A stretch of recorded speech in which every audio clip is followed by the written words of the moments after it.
But now kind of moving on to the present day, and as you say, CELLER8, which is really now one of the main focuses. You obviously said with NewMed about kind of wanting to create a device that ticks all the boxes. Was that really kind of the driving factor in your original reason to build CELLER8? Mainly, I mean, it was to create a device that, we can just say, the problem with NewMed is we'd have someone call in and we'd have to have a 45-minute consultation with them before we understood what device they needed. And it would be one of 6 products. Now, the minute we launched CELLER8, it was like every person that called would end up in that same category. Mm-hmm. So, and that wasn't because we were just trying to sell our own brand. It was because that suited all of those needs. So if anything, it made our lives easy when people called in, because we knew 9 times out of 10 where they were going to end up. And like I mentioned before, it was always about making a product that just is easy to use, is portable, is and looks nice as well. It's not necessarily what a PEMF device has to have. Mm-hmm. It's more important about what it does and the results it gives. But having a nice little sexy product too is can't hurt the brand. And it was the results. The results are the most important thing. It took us 6 years to develop CELLER8. This is how important it is to create a good product, and why it's so frustrating when you see wellness brands these days launching new products every single week. White label products, which I think we'll talk about later on in this episode, because no thought or effort goes into it really. If there's a white label product on the market like the multi-therapy mats, we learn that 300 brands are selling the same system because they send their logo to a factory in China. Their logo gets printed on the mat. Hey presto, you've got a PEMF mat. But it took us 6 years to get the product correct, because I put a design spec in. This is, we've had the product out for nearly 4 years now. So, this is about 9-10 years ago. But I originally put the spec in for CELLER8, and I didn't know it was going to take, I thought by the end of the year we'd have a product ready to sell.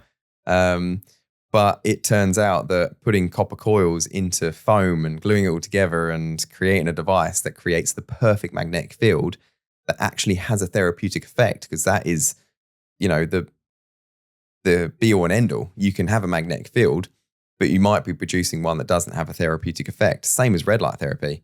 I mentioned those red light masks at the minute, but I mean, I'm struggling to find a red light mask that actually produces 50 milliwatts, which is considered a therapeutic strength. So you've got all these products on the market that pretty much just glow your face red and look cool on Instagram. Yeah. So we were initially producing magnetic fields that we would test, and it was a magnetic field, but it wasn't actually a therapeutic magnetic field. So it took a very long time to get to where we got to. And a lot of tweaking and a lot of late nights with the technicians at Bedfont. Thank the Lord for those guys, because the technicians at the family business and the ones that are developing their products developed CELLER8, and they educated me a lot during the way. People sort of say to me, who designed CELLER8? And I'm like, well, I designed it. And they're like, well, how do you understand technician and stuff? And I'm like, well, I didn't. I put together a design spec for a product that I knew is going to be perfect, and I told them what a therapeutic magnetic wave needs to be, what the slew rate needs to be, what the intensities need to be, what, the frequencies all need to be. The technicians are the ones that go away and actually make it physically happen. They're the ones that are able to get the perfect square wave, or what we're trying to achieve. And yeah, that took 6 years before we actually had a product ready to sell. And since we've launched it, it's been an incredible journey, and now we're selling them globally and getting, I mentioned to you about selling one product a month and getting that feedback. It's almost like we get daily feedback now from people that are using PEMF therapy and CELLER8, and it's just such a great thing to see. And, people said to me before, do you get bored of it? Do you get bored of these kind of reviews coming through? And I'm like, actually, every single one just makes my day. So yeah, it's been a long time. I completely forgot the question now. I think so. I went off on a rant again. Yeah, I don't even know where we started with that. But yeah, I know you, as you say about the reviews, I know you're constantly putting me in the group chat, like saying how much you appreciate the reviews and how much like everyone in the team as well should be proud of it. Like you say, with the developing the multi-variable or developing a device, it's not quite as straightforward as just putting some coils in a mat. And as you say, it's annoying to see these multi-therapy mats come along and not really understand what they're doing. Like the same company that sold the ones with 300 or sold to 300 brands, they didn't even know what the intensity was.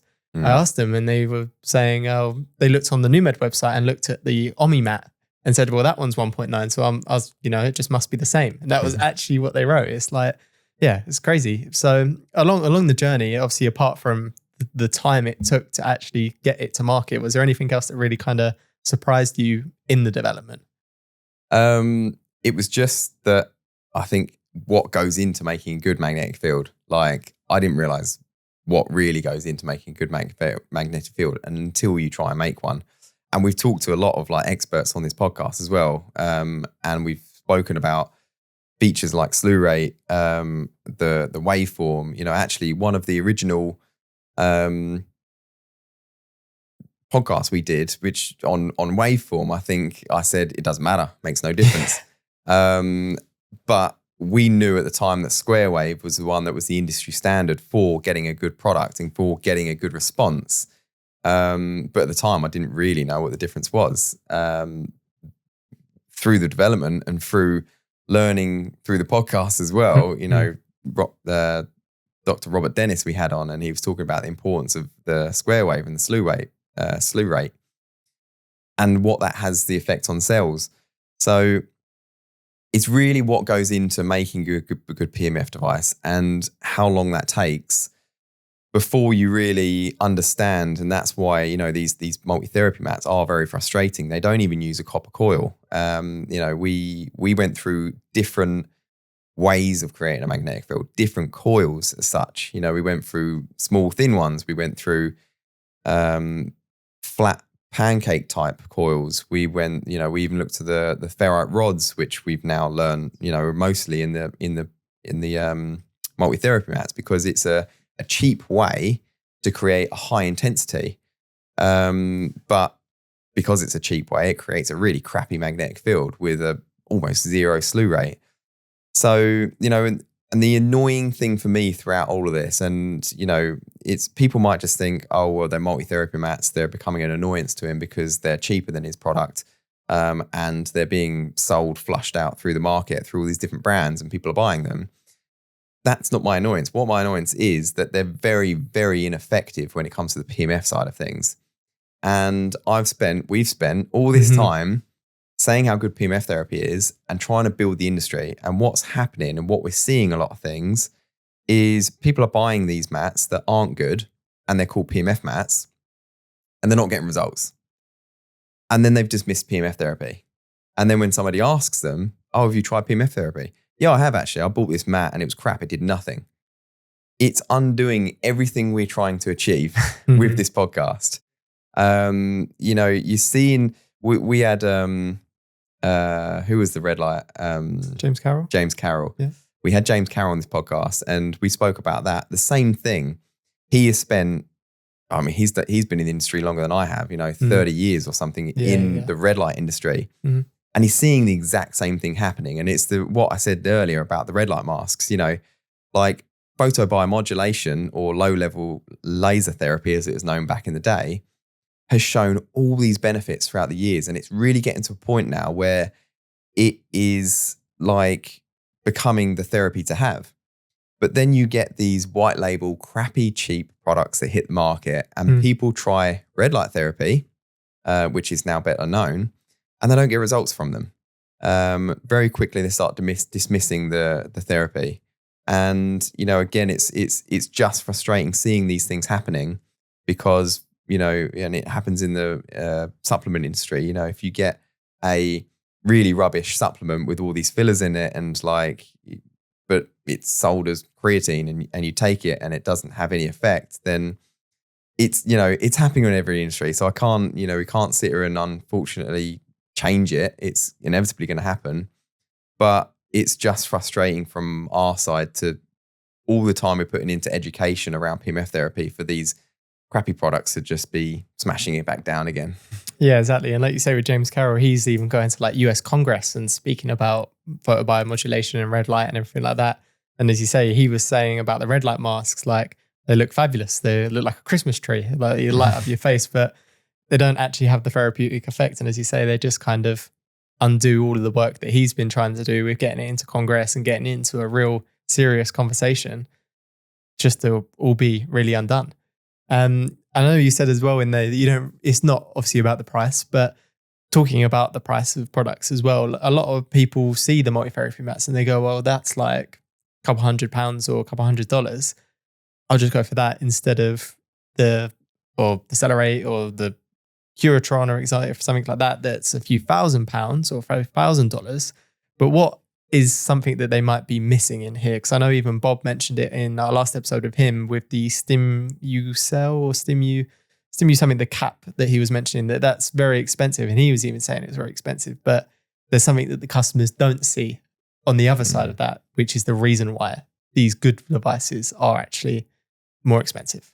Yeah, and we talk about it a lot in terms of like people need to focus on therapies and companies that focus on that one therapy. We focus on PEMF therapy, and our CELLER8 mat just delivers PEMF therapy because it's taken 6 years to get to a product that delivers good PEMF therapy.